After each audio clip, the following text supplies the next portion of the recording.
За сквадрын өдөр сүмдүндээ эрүүгэргийн ахалтай шүүх ордон нээсвэдэгдээ. За энэ шүүх ордоноор тусаагийн прокурорын газраас эрүүгийн тусгай ингээ 13-14 нэг тусгаас ажиллах төвлөлт үйлчлэн эксчүмд холбогдох эрүүгэргийн хэлсэн. За нарийн бичгийн дараа шүүх ордоноор хэлцэл оролцсон соно.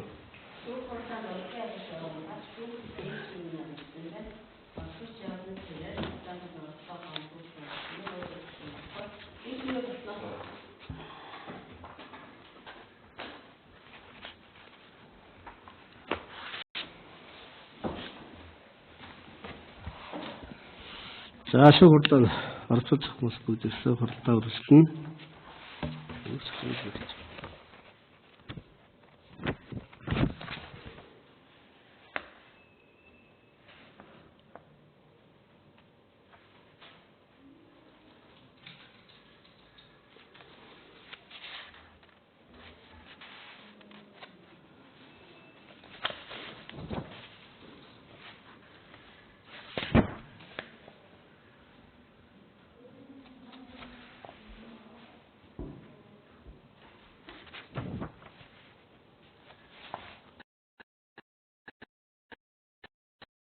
Энэ хэрэгт 2025 он 4 сарын 4 өдрийн 209 хэмжээр одоо урьдчилан хэлцээс өвчтэй шүүх шилжүүлж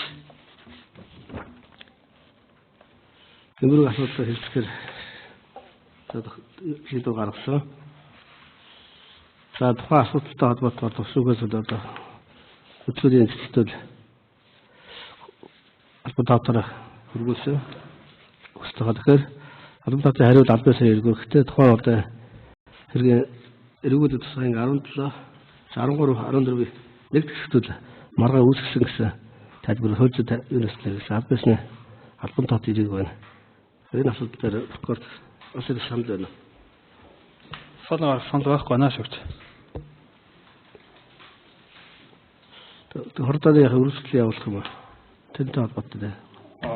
Хорлоо үргэлжлүүлж явуулахд бол энэ үед боломжтой гэж бодож байна. За энэ экчимгүй үед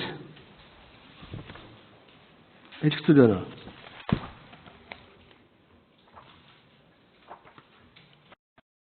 Байхгүй.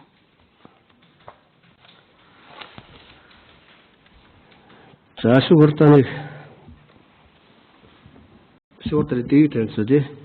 За шүүх танхимд орж ирэх шүүхийн шийдвэр уншин сонсох үед шүүх ордоны танхимд байгаа хүмүүс бүгд бус шүүхэд хүндэтгэл үзүүлнэ. За шүүх ордонд оролцох шүүх тандаж үгэл мэдүүлэг өгөх асуудлаас авсан. За шүүх ордоны оролцох шүүхийн шийдвэр уншихад байлцсан. За мөн оролцох хурдаанд оруулагчид их шүүх шийдвэр цагт үүрэгтэй гэдгийг тайлбарлая. За шүүгдэх шүүх ордоны дэг зөрчил бол түүнийг танхимаас гаргахгүй учраас сануулна. За дахин зөрчил гарвал шүүх ордоны танхимаас гаргаж шүүхийн шийдвэр уншихад танхимд байцуулах зохицуулттай. Улсын ядагч Улсад оролцсон шүүх ордоны дэг зөрчил тохиол сануулга өгнө. За дахин зөрчил авах зөрчлийн тухай заасан тоог шийдэл онцлох зохицуулттай гэдгийг тайлбарлая. За экчмгийн бие бацаатай хэрэгс танилцуулъя.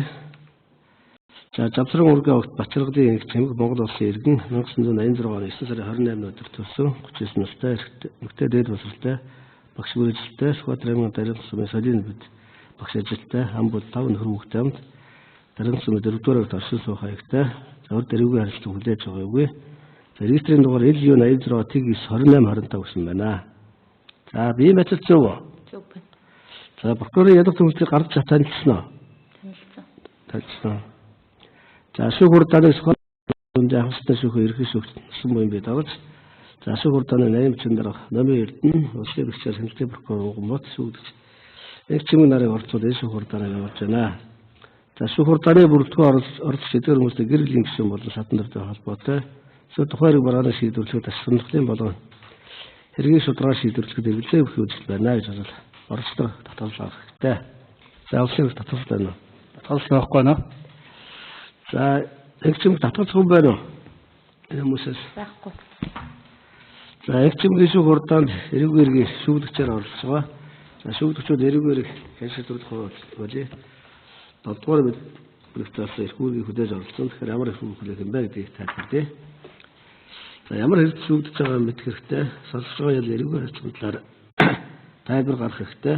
За баримтсалт гаргаж өгөх нотгорын шалгуулах хүсэлт гаргах хэрэгтэй. За ашиг хурдаанд мэдүүлэг өгнө. За мэдүүлэг өгөхөс татгалзах хэрэгтэй. За шүүгдэгч мэдээлэл авах хэрэгтэй. Эрүүгээр хэн шийдвэрлэх ажиллагааны талаар шүүгээс хууль заасан дагуу зөвшөөрсөн мэдээллийг авна. За шинжээс төмсөн доктор шинжээчийн дөрвөлд авчрын материалтай танилцлаа. За шүүгдэгч өөрийгөө өмгөөлөх хууль зүйн тусалцаа авах хэрэгтэй. За шүүгдэгч мөн гомдол төсөлд гаргах хэрэгтэй. Шүүгийн шийдвэр үйл ажиллагаанд гомдол гаргана. За бусад итгэгчдээс шүүгийн шийдвэрт гарсан гомдол зүйлстэй тайлбар гаргана. За шүүх хурдаанд оролцож байгаа шүүгч прокурор нарийн бичгийн дарга хууль заасан үндэслэлээр татварлан гаргахтай өсөлт гарах хэрэгтэй. За ямар үр хүлээж оролцох нь өсөх хурдааны дийлэгч оролцсон. За шүүгийн шийдвэр хууль ёсны шаардлагыг бидүүлнэ. За мөн хэрэгээ оролцолтод нөлөөлөхгүй байх ийм их хүргийг хүлээж оролцсон байна. За их хүргийг ойлгосноо? Ойлгосон. Өмгөөлөх шаардлагатай юу? Шаардлагагүй. Шаардлагагүй.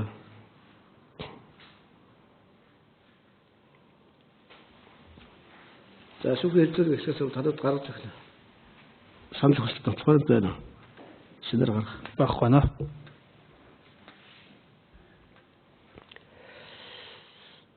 За шүүхийн хэлцүүлгийн дараалал зөвхөн. За шүүхийн хэлцүүлэгт улсын төч ялгт үнэт танилцуулна. Түүний дараа шүүгч энэ чимэг мэдүүлэг бол түүний мэдүүлгийг сонсно.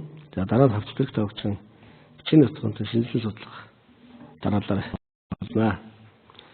За улсын төч шүүгчийн бүргийн талаар ямар байршилт оролцож байна? Шүүх хурдаанд ямар нутгын судалж оролцох? За шүүх хурдаанд хэлцүүлэхгүй байх нутгаас асуудал баримт байгаа юу? За мөн дараалалд оруулах шаардлагатай энэ талаар санал байлээ. За хэмжлэн бөхөр ууган бот миний би өнөөдрийн шүүх хуралдаанд төрийн нэрийн өмнөөс улсын ялагчаар оролцохдоо шүүгдэгч би инх чимгийг гэмтэргүүлсэн гэмбүрийн тооцоолын нутагт ялах байр суурьнаас оролцоно. Ялах хөнгөлтийн авсан дөрөвдөгч нь болохоор төдийг шинжилэн судлана. Шүүхийн хэлцүүлгийн дараалалд оруулах санал болно. За шинээр нэмж гаргах болохоор байхгүй наа. За их чимд шүүгд гаргаж өгөх нутгаар байна уу? Баггүй. Асуултанд хариулаарай байна. Байхгүй. За шүүхийн хэлцүүлэг гэх тий. Улсын төч ялгт үнэт танилцуулна. Ялагч би их чимд талбайдах хэрэг эргийн талаар Сүхбаатар аймгийн прокурорын газрын хэрэг мөрдөн байцаах ажиллагаанд танилцуулж авах хяналтын прокурор хууль цаасан дэд зөвлөхий ууган бот би 2025 оны 2 дугаар сарын 21-ний өдөр эрүүг болон тусгай ангийн 13 14 дугаар зүйлийн нэг засгийн зааснаар эрүүгээр гүйцэтгэж ялагчсан би инх чимэг талбайдах 253 5.761 дугаартай эрүүгээр тусгай ангийн цагдаагийн газрын мөрдөн байцаах засгийн мөрдөгч цагдаагийн ахлах засгийн гэрэл доод мөрдөн байцаалтай ажиллагаа явуулж 2025 оны 3 дугаар сарын 7-ны өдөр шүүх шийдвэр санал гарган хяналтанд ирүүлсэнийг 2025 оны 3 дугаар сарын 10-ны өдөр хүлээн авч гинэ тэмдэглэнэ. Үгүй би байцаатай налгацж байна. Гэмтэргийн давчаагуулгын үед би инх чимэг 2024 оны 11 дугаар сарын 27-ны өдрийн 13 цагийн орчимд Наран сумын хамгийн том зар гэх Facebook группэд өөрийн Бачаргал инх чимэг гэх Facebook хаягнаас Жавхлан тояа навшаа хүний нөхрөөс мөнгө сааж бие үнэ амьдрахаа болооч өөлийн үргэж байдаг шүү. Нөхрийнхөө толгойг залгичгаад хүний нөхрийн толгойг залгих гээд байгаа юм уу? Өгдөг газар чинь нөгөө шийдвэрлэн гих утга бүхий пост оруулж бодол мэдээлэл тарах гэмтрийг үйлдсэн болгон мөрдөн шалгах ажиллагааны явцад хэрэгт хууль заасан үндсэрийн дагуу цуглуулж өгчүүлсэн дараах налах хуримтлуудаар нотлогдсон тогтоогдож байна. Налах хуримтлуудын талаар хохирогч Жавхлан тояагийн мэдүүлэг би Наран сумын эрүүл мэндийн төвд эмзүүчийн ажил хийх юм а. 2024 оны 11 дугаар сарын 27-ны өдөр Наран сумын хамгийн том захим хаягтай нуудлсан хаягнаас Жавхлан тояа навшаа хүний нөхрөөс мөнгө сааж бие үнэ нөхрийнхөө толгойг залгичаад хүний нөхрийн толгойг залгих гээд байгаа юм уу гэж бичээд миний зургийг байршуулж миний нэр дээр алдар хүндэд халдаж олон нийтийн захим хаягт тавьсан байсан болохоор цагдаагийн байгууллагаас хамт гарч байна. Би ямар хүн намайг оромжилж пост оруулсан талаар нь би сайн мэдэхгүй байна. Би өөрөө Наран сумын хамгийн том зар гэх захим хаягт байдаггүй юм. 2024 оны 11 дугаар сарын 27-ны өдөр манай сумын эс ууган цэцгээ ган эрдэн гэх зэрэг олон хүмүүс харсан байна лээ. Тухайн үед над руу залгаад чиний талаар пост оруулсан байна гэж надад хэлж байсан. Миний талаар худлаа пост оруулсан байна лээ. Манай нөхөр К Фүрсүр нь 2017 онд нөрөө нуугсны гэмтэл аваад 6 жил хэвтлийн байж байгаад 2023 оны 3 дугаар сард тухайн хүчний улмаас нас барсан юм а. Би өөрийнхөө нөхрөө 6 жил тоогож байгаад өнөхөр өвчин дийлдээд нөхөр алсан. Тухайн тавьсан мэдээллийн худал үнэн гэдгийг нь би мэдэж байгаа юм а. Худал гэдгийг нь мэдэж байгаа юм чинь сэтгэл санааны хаврын хэмжлэхгүй их мэдээлэл Австрийн 33-34 гэрч ган эрдийн мэдүүлэг Яг одоо үг үсэггүй бол сайн санахгүй байна. Ямар ч байсан цалигаас нөхөрлөлийн бүрэн сүрэнгийн толгойг залгсан одоо манай нөхрийн толгойг залгах гэж байна уу гэх мэтээр пост нууцлсан хаягнаас оруулсан байсан. Би жавхан туяаг сайн мэднэ. 2023 онд нөхөр бүрэн сүрэн хэвтэрт байж байгаад хүнд өвчнө болон нас барсан юм. Өөр янз бүрийн асуудал гаргаад байдаг. Надтай ойр байдаг хүн. Жавхан туяа одоо өөрийнхөө хоёр хүүхдийн хамт наран сумын төв дээр амьдарч байна. Наран сумын хамгийн том зал захим хаягтай одоо бол байхгүй устсан байна лээ. Хэзээ яаж устсан талаар нь би сайн мэдэхгүй байна. Наран сумын хамгийн том зал захим хаягтай жавхан туяагийн талаар постыг ямар хүн оруулсан талаар нь би сайн мэдэхгүй байна. Ямар ч байсан нууцлан хаягнаас тухайн постыг оруулсан байсан гэх мэдээлэл хавцлагын 48-49 дугаар хуудсанд гэрч иш ууган цэцгийн мэдүүлэг 2024 оны 11-р сарын 27-ны өдрийн 12:55 минутанд гэртээ байж байхдаа Facebook орох үед наран сумын хамгийн том зал захим хаягн дээр манай сумын жавхан туяагийн талаар оромжлсон пост оруулсан байсан юм а. Тэгээд би жавхан туяагийн утсаар яриад ийм пост оруулсан талаар нь хэлсэн байгаа. Нэрээ нууцлан хаягнаас жавхан туяа нөхрөө бие үнж амьдрахаа бол нөхрийнхөө толгойг залгичаад хүний нөхрийн толгойг залгих гээе гэсэн утгатай пост оруулсан байсан. Би жавхан туяа бид хоёр нэг байгууллагад ажилладаг байсан юм а. Жавхан туяагийн нөхөр нь 2017 онд нуруу нууцны хүнд гэмтэл аваад хэвтэр техникийн 2023 онд өвчнөд нас барсан юм. Жавхан туяа нөхрөө нас барснаас хойш хүнтэй суугаагүй ганцаараа явж байгаа. Наран сумын хамгийн том зал захим хаягт одоо бол байхгүй устсан байна лээ. Хэзээ яаж устсан талаар би сайн мэдэхгүй байна. Наран сумын хамгийн том зал захим хаягтай жавхан туяагийн талаар постыг ямар хүн оруулсан талаар би сайн мэдэхгүй байна. Ямар ч байсан нууцлан хаягнаас тухайн постыг оруулсан байсан гэх мэдүүлэг хавцлагын 52-53 дугаар хуудсанд гэрч Цэнгэл хоёрын мэдүүлэг би Наран сумын 4 дугаар байхад эхнэр хүүхдийн хамт амьдарч юм а.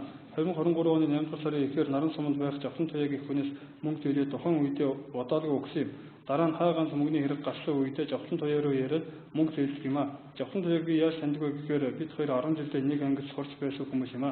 2024 оны 11-р сарын 27-ны өдөр наран сумын хамгийн том зар гэх Facebook хаягн дээр би жавхан туяаг доромжилсон пост нэрээ нууцлан хаягнаас тавьсан байсныг нь би дараа нь олж мэдсэн байгаа. Тухайн жавхан туяаг доромжилсон постыг манай эхнэр Бачаалын инг чимэг бичсэн болохыг нь тухайн үед мэдээч яагаад гэмгүй байгаа хүнийг олон нийтийн сүлжээгээр дамжуул нэр хүндлэн халтан дарамжлаа гэхэд манай эхнэр инг чимэг чи жавхан туяагийн хүүхэнтэй явуулдаг үзлээ. Тэгээд тэр жавхан туяа руу мөнгө явуулдаг болохоор нь дургуй өрөө наран сумын хамгийн том зар гэх Facebook хаягн дээр жавхан туяаг дарамжлаад пост оруулсан юм а гэж надад ярьж байсан. Би жавхан туяаг сайн мэднэ. Бид хоёр 10 жилийн нэг ангид сурч байсан. Жавхан туяагийн нөхөр нуруу нууцны хүнд өвчтэй байж байгаад 2023 онд нас барсан юм а. Жавхан туяа бид хоёр ангийнхан групп чатаар харилцдаг. Тэрнээс байн уулзаж уулзраад байдаг юм бол байхгүй. Хааганц мөнгөний хэрэг гарах үедээ жавхан туяагаас мөнгө зээлээд буцаагаад өгдөг тийм л нөөцөд жавхан туяа бид хоёрын хооронд ямар нэгэн хувийн харилцаа гэх зүйл байхгүй гэх мэдүүлэг хавцлагын 56-57 дугаар хуудсанд эд зүйл баримтчиг тээврийн ачаатайш мал амтанд үлцгийг хийсэн тэмдэглэл болон гэрэл зургийн үзүүлэлтүүд хавцлагын 5-9 дугаар хуудсанд яллагдагч мэдүүлэг би 2024 оны 10 дугаар сард нөхрийнхөө хамт сонирхлыг хийж мэдүүлэг гээд нөхрийнхөө хаан баатны дансны хоолыг аваад орон зарлагын шүүхээр болоод сүүл байтал наран суманд орсон суудыг Бактагийн жавхан туяа гэх эмэгтэй хаан баатны данс руу 3-4 удаа зарлах хийсэн байсан. Би жавхан туяа гэх эмэгтэйг нэрээр нь Facebook хайтал яг жавхан туяа гэх нэрээр гарч ирсэн. Манай нөхрийн Facebook чатны байнга эхэнд нь байдаг жавхан туяа гэх эмэгтэй мөн байсан. Би нүүр зургаар нь таньсан. Тэгээд би нөхрөөсөө энэ хүүхэн рүү яагаад мөнгө шилжүүлсэн юм бэ? Ямар учиртай зарлаг авсан юм бэ гэхэд манай нөхөр дээлүүлсэн юм а чиний бодож байгаа шиг юм бишээ гэж хэлсэн.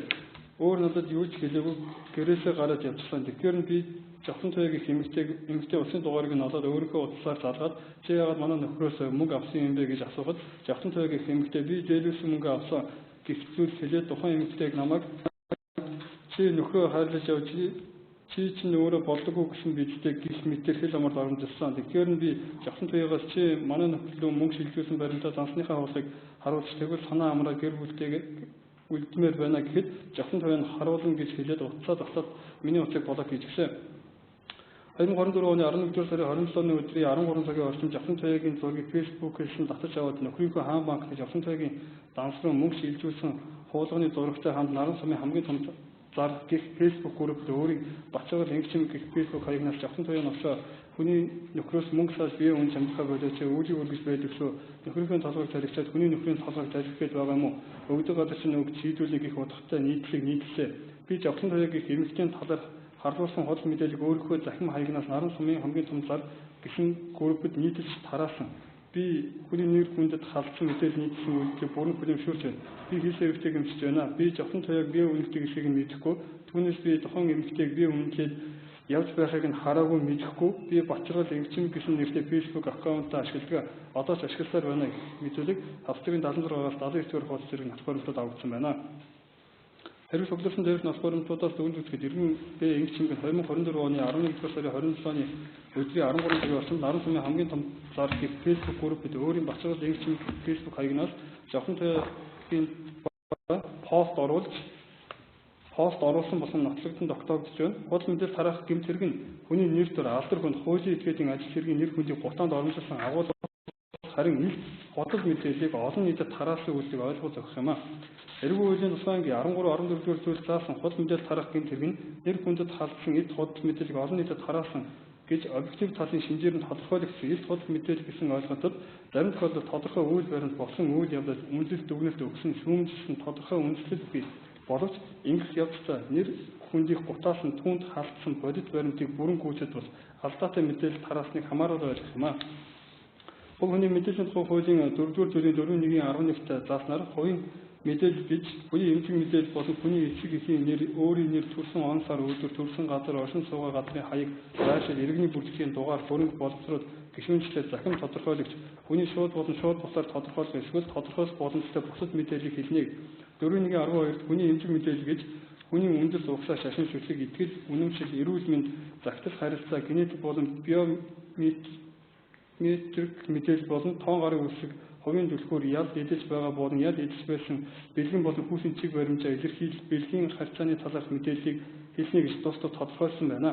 Ялагдагч эмчимэг нь эрүүгийн хуулийн ерөнхий ангийн 2-3 дугаар зүйлийн 2 хэсэг заасан гин бүргийн саналаа хэлбэрээр буюу өөрийн үйлдэл хууль бусинчтай усыг ухамсарлаж түүнийг хүсэж үйлдэн худал мэдээлэл тараасан байх тул би эмчимэгт холбогдох хэрэгт ялах төлөвлөлт шүүх шийдвэрлэхээр шийдвэрлэв. Эрүүгээр хэн шийдвэрлэх хуулийн 32 дугаар зүйлийн нийтийн удирдлага болон тогтоох нь ялагдагч эмчимэг дээрх гэмтрийг үйлдсэн гэх хүндлэлээр эрүүгийн хуулийн нусаа ангийн 13-14 дугаар зүйлийн нэг заасан зүйлсээр тогтоосгоо.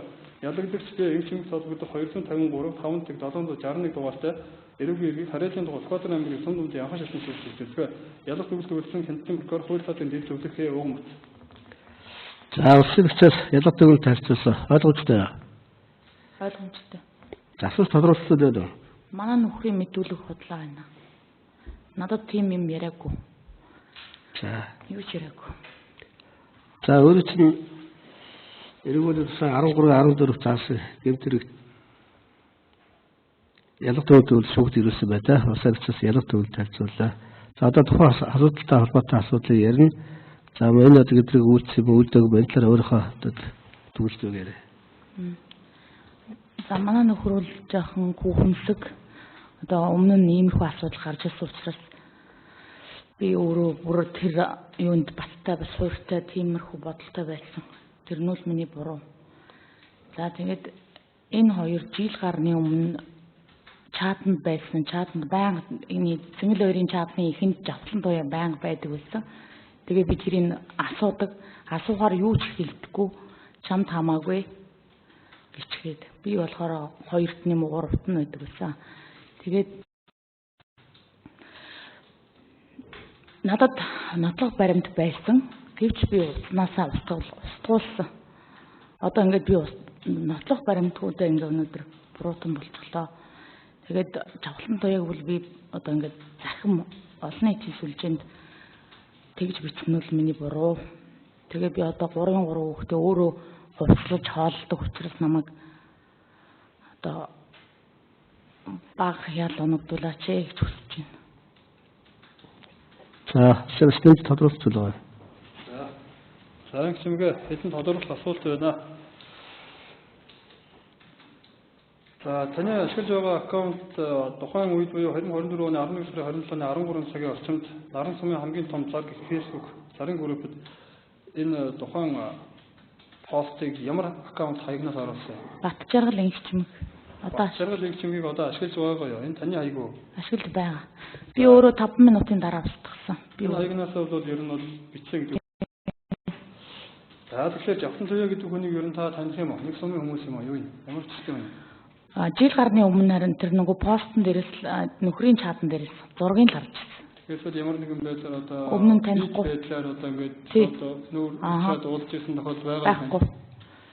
За тэгэхээр таны оруулсан пост мэдээллийн тухай асуугаад яа. Энэ завхан туяаг ер нь таны нөхрөөс мөнгө авч бие үнэлдэг гэдгийг яаж мэдчихэв та? Би нөгөө 9 сараас хойш хуулгыг харахад дандаа завхан туяа руу орсон байсан.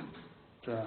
Тэгээд өмнө нь манай нөхөр бас хүн рүү мөнгө шилжүүлж надад баригдчихсан удаа байсан учраас. Энэхүү хувьд асуугаад байна. За. Тэгэхээр завхан туяагийн данс руу мөнгө шилжүүлснээрээ энэ хүн бие үнэлээд байгаа юм уу? Энэ талаар та үгүй мэдээд байгаа юм уу эсвэл бие үнэлдэг эсвэл бол одоо танаа нөхөр биш гэсэн өөр хүн амьтантай ингээд бие үнэлдэг асуудлыг мэдээд байгаа юм уу? Яаж мэдээд ингээд пост мэдээлэл оруулаад байгаа? тэгж оруулсан миний буруу. Тухайн үед ер нь таны яг энэ хандсан сэтгэл зүйн хувьд ер нь ямар байсан бэ? Сэтгэл зүйн мэдээж манай нөхөр асуусан яагаад тэр өнрөө мөнгө шилжүүлсэн бэ гэхэд шууд гэрээс гараа явсан учраас гарч яваад 2 хоног ирээгүй учраас сэтгэл зүйн хувьд би асар хэцүү хүнд байсан. За энэ завхан туяа гэдэг хүний нөхрийг нас орсныг та яаж мэдсэн? Мэдээгүй. Одоо нөгөө оруулсан мэдээд шүү дээ. Тэрэнд чинь утсаар мэдсэн. Би нөхрийн дугаарыг хайгаад яасан чи үе тэр хүн чинь нөхөргүй штэ гэд. Би нөхөрт нь хэлье гэж. Тэгэхээр нөхрийн толгойг залгичаад танаа нөхрийн толгойг залгин гэснээр яг юу гэж ойлгох вэ? Тэр хоёрын харилцаа мэдээд байгаа юм уу та? Залгин гэдгийг нь мэдээд байгаа юм уу? Мэдээгүй. За сэтгэл хөдлөлийг авахд таны нэг мэдүүлсэн зүйл байдаг шүү дээ. За дансны хулгай гаргаад өгөөч. Тэгвэл би санаа амрах гэдэг байна гэд. Энэ асуудлын талаар та нэг хэлэрэнгуй яриач. За. Хамгийн ихэнд чинь за 11 сард тэр өдрөө би мэдсэн даруйда бас тэр шууд завхан туяа руу залгаагүй 10 сард мэдсэн би. Тэгээд 11 сард би завхан туяагаас яагаад мөнгө авсан тухайг асуусан. Тэгэхэд бас намайг тэгж хэлж элдв өнгөр хэлсэн. Намайг тодорхой бүр сайн мэддэг юм шиг ярьж байна лээ. Чи нөхрөө хайрлаж яваарай гэд зөндөө олон хараал хэлсэн. Тэгээд би тэр үед нь за болсон. За дараагийн нэг асуудал байгаа нь манай нөхрөөс мөнгө гараад байсан гэж штэ. За энэ асуудлын талаар би танд дансны хуулгыг завхан туяагийн насны хуулга болоод за Цэнгэл баяр гэдэг хоёр хүний дансны зэрсүүлж харуулж байгаад за эндээс хэдэн төгрөг гараад хэдэн төгрөг орсон байна. Буцаж орсон гүйлгээ нь байна. За гарсан гүйлгээ нь байна гэж байгаа би танд тайлбарлаад харуулж өгсөн байна. Та үүнийг ер нь ойлгосон уу? Ойлгосон. Би яг тэр нөгөө өмнө нь түрүү жилийн завхан туяагийн гүйлгээг хараагүй Цэнгэл баярын гүйлгээг л харсанд даа л одоо тэгж битсэн байна. Тэрнээс шилбэлвэл за завхан туяаг бие үнэлдэг байсан гэж үзэх юм таны хувьд дээр хэлжсэн шүү дээ. За манай нөхрөөс мөнгө гарсан бусаад орох боломжгүй маа. Яг л энэ хүн бие үнэлсэн байна. Тэгэхээр би энэ асуудлыг шийдвэрлэхээр нөгөө дансны хуулгыг нь танд харуулсан, үргэлжлэлийн тэмдэглэлийг бас давхар харуулсан тийм үү. Тэгэхээр завхан туяагаас гарсан мөнгө Цэнгэл баяр руу яг тэр үнийн нүгээр орсон. Цэнгэл баяраас буцаагаад завхан туяа руу хэсэг хугацааны дараа тэр мөнгө нь орсон. За нийтдээ нэг 20 сая төгрөг өгөөгүй асуудал байсан баг. Тийм ээ? Нийт мөнгнөөс ойлгосон. Өвөөгүй биш. Цэнгэл баяр илүү өгсөн байсан. За завхан туяа гэдэг хүнтэй ер нь энэ үйл явдал болсноос хойш ялагдчихаар татагдсноос хойш мэдүүлэг өгснөөс хойш ер нь уулзсан уу та ер нь? Уулзахад уулзахгүй хаад залгасан намайг блок хийсэн чигээр хэвээрэл. Ер нь бол бид байдлаар уулзсан зүйл байхгүй маа тийм үү? За таны хувийн байдлыг тодруулаад асуугаад байна. 3 хүүхэдтэй буцалгаа гэж байна. Нөхөртэй буцаг амьдрдаг үгүй юу та? Амьдрдаг. За та одоо бүжгийн багшаа хийж байгаа юу? Хийж байгаа. Сарын орлого нь хэд байдаг вэ та? Сая 400. За нөхөр бол Цэнгэл баярт нь ажил хийдэг үү? Хийдэг. За сарын орлого нь хэд байдаг юм бол? Мэдгүй. За 3 хүүхэд нь хэдэн насны хүүхдүүд байдаг вэ? 11-р анги, 5-р анги цэцэрлэгийн насных. Цэцэрлэгийн насных нь хэдэн насных юм? 4. За та тэгэхээр энэ үйл явдал болсноос хойш дахиж ер нь Facebook дээр ч юм уу сошиал орчинд иймэрхүү хандлага гаргасан зүйл байгаа юм чинь. Байхгүй. Би дахиж хязгаарч ингэхгүй. Ойлгосон тийм үү? Ойлгосон. За дүгнэлт хийсэн зүйл байгаа юу одоо ер нь? Дүгнэлт хийсэн зүйл байгаа. За ямар дүгнэлтэнд хүрч байна та?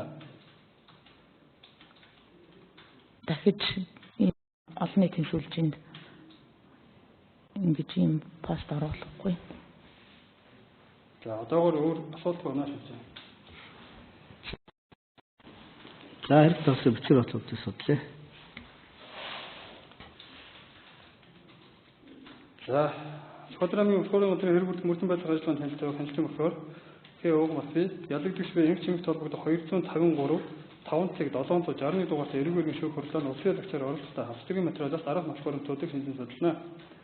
Хохирогч авсан төвийн мэдүүлэг австрийн 33-аас 34 дугаар хуудсанд, гэрч ган эрдний мэдүүлэг австрийн 48-аас 49 дугаар хуудсанд, гэрч ууган цэцгийн мэдүүлэг австрийн 52-аас 53 дугаар хуудсанд, гэрч Цэнгэл хоёрын мэдүүлэг австрийн 56-аас 57 дугаар хуудсанд, эцсүүд баримтчигт үйлчлэг хийсэн тэмдэглэл болон гэрэл зургийн үзүүлэлтүүд австрийн 5-аас 9 дугаар хуудсанд, болон ялагдагч эмч чимгийн мэдүүлэг, за мөн австрид авагдсан Жавхан заяа болон Цэнгэл хоёр нарын дансны хуулга болон за түүнд үйлчлэг хийсэн мөрдөгчийн тэмдэглэлийг хийсэн судалсан тооцоолох саналтай байна шүү.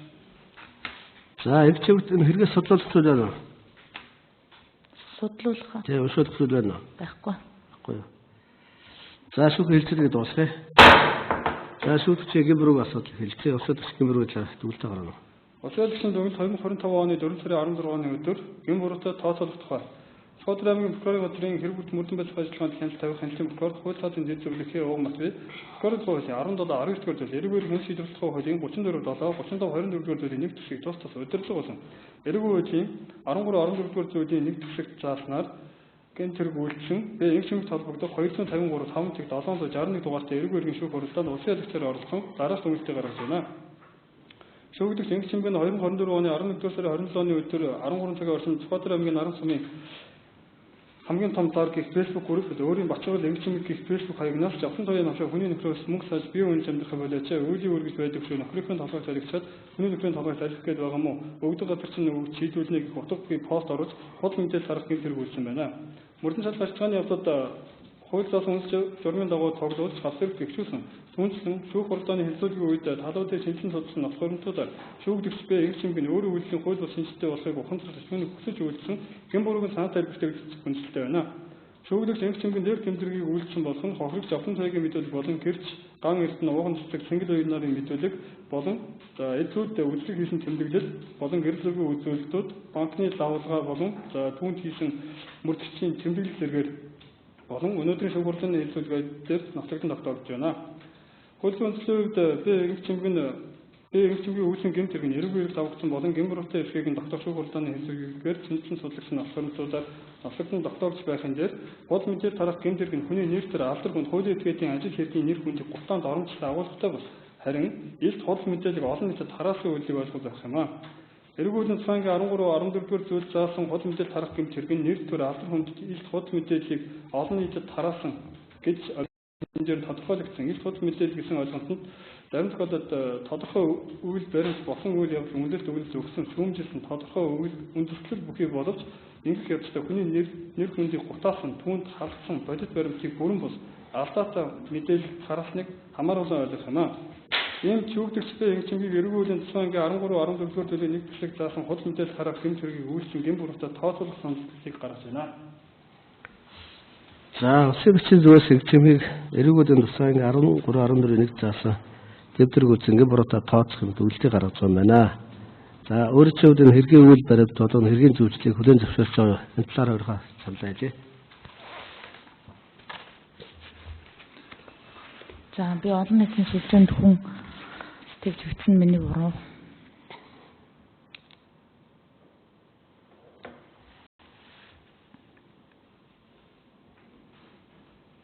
Гэн буруу талаар маргаан байна уу? Байхгүй.